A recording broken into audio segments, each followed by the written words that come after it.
got a pace to it, right? There's sort of a tenor and a tempo.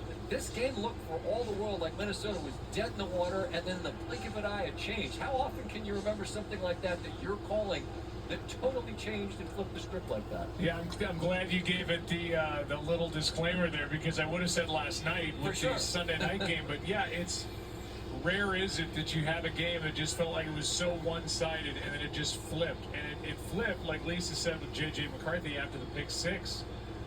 But it flipped. It's easy to point to that, but it flipped, Troy, when the offensive line took over and the Vikings were able to run the ball, which then gave J.J. McCarthy a chance. Prior to that, he just didn't have a chance. Yeah, I'm sorry.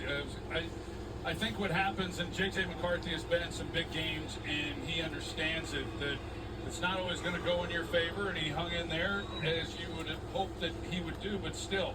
Kevin O'Connell did a nice job. Like Joe said, they got the running game going. They had some good fortune along the way. The defense made some stops. It was a collective effort, but for the young quarterback to hang in there like he did, that was an impressive night. Troy, our guy Swag, Marcus Spears asked you on Countdown, will there be a moment when you see it's something that tells you, okay, if the light's coming on, it's slowing down, and click, and how much, as you alluded to and Joe mentioned, the running game, that gave him the time to use play action, but was there a play, a moment that you think, all right, everything's starting to slow down for this young man? Not so much a play, because even the pick six obviously was a devastating blow to their chances of winning this football game.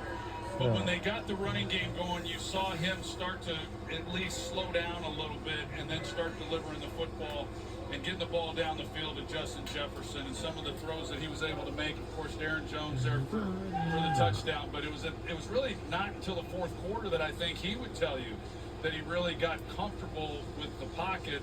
And the running game will do that. And it's why this team, they tried to upgrade that position, which they did. They need more of a running game for a lot of reasons, one of which is being the fact that he is just a second-year player making his first NFL start. But if you're going to compete in the NFC North, you better be physical up front. So there was a lot that went into that decision. Joe, I mentioned on Countdown that I believe Chicago is not a good sports town. It's a great sports town. And as this game ends and you're calling the last moments of it, boos are raining down here in Soldier Field. It started as well as it possibly could. A drive for a touchdown on their first drive. They were one of 3 teams last year that didn't have one. And it started that way and it ends this way. What's your sense of what Chicago, where they go after this opening game that started with such promise and ends with yet another home loss, now 6 in a row going back to last year? I don't want to speak on behalf of a city, but I think that this feels different. This feels like, okay, yeah, they lost the game.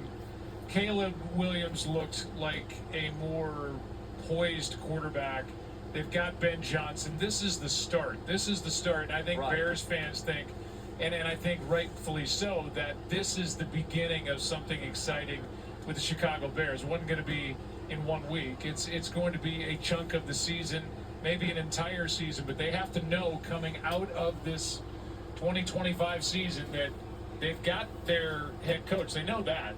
But do they have their quarterback? And I think tonight, for the most part, we saw an improved Caleb Williams, who started 10 for 10.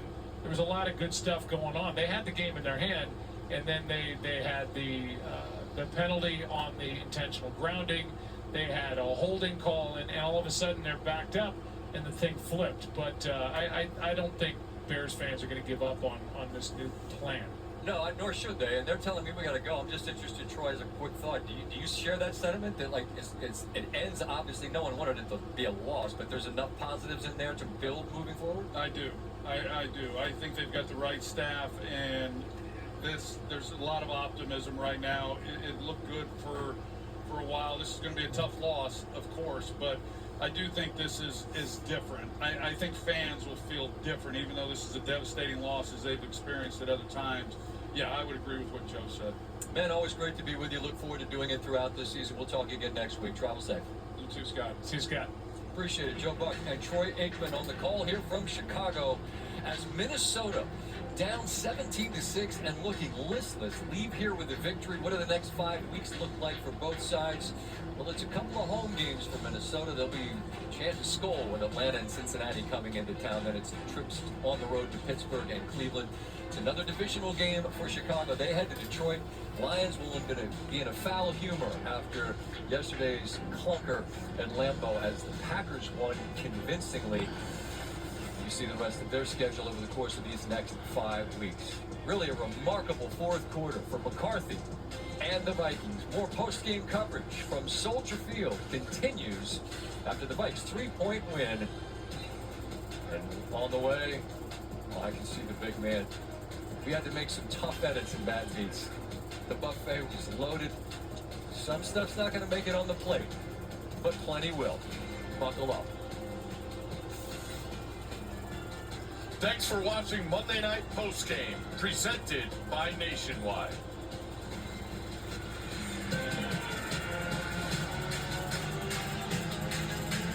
Hey,